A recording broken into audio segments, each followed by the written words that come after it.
Now, Israel's main objective in the war in Gaza was the annihilation of Hamas. That has not happened. And despite the ceasefire that began last Sunday, Hamas wants to show that it is still a force to be reckoned with. A symbolic moment in Gaza. The handover of hostages, marking the first steps in a fragile ceasefire. And an opportunity for Hamas to emerge from the shadows. These images released on Sunday by its military wing, clearly designed as a show of force. And to send a message to Israel that the group, designated as a terrorist organisation by many countries, is far from destroyed. Israel's military claims to have killed tens of thousands of the group's ranks during 15 months of war, seizing hidden caches of weaponry, including rocket launchers, missiles and guns during raids across the Strip,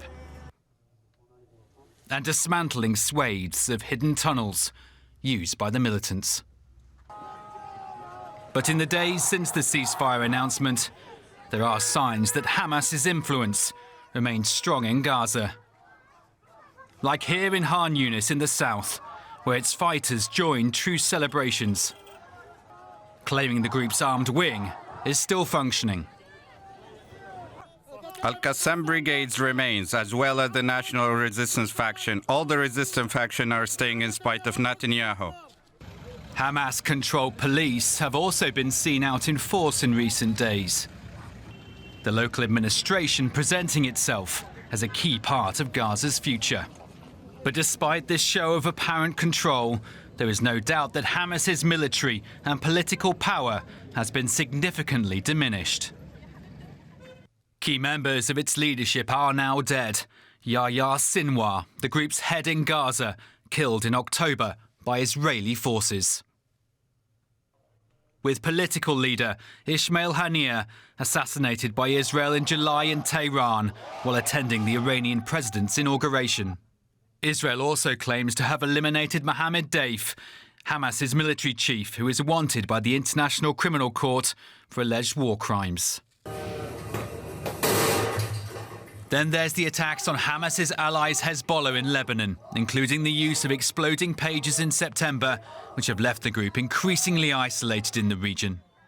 But with the fighting in Gaza now on hold, there are fears in Israel that the ceasefire could allow Hamas to potentially regroup and rearm, taking advantage of an increase in aid deliveries and the opportunity to recruit a wave of new fighters. Israel's Prime Minister Benjamin Netanyahu repeatedly said the war would not end until Hamas was eradicated. I asked Hans-Jakob Schindler, who's a Middle East analyst with the Counter-Extremism Project, whether that means Netanyahu has failed. Yes and no. I mean, we still have phase two, where then finally there needs to be a decision who is supposed to be managing Gaza. The Israeli government still maintains that it's not going to be the Palestinian national authorities, but it has not yet given an answer. Who else? If there is not going to be an answer, at least in phase two, where there is at least planned, if it happens, a more or less full withdrawal of the Israeli forces from Gaza, then it's going to be Hamas.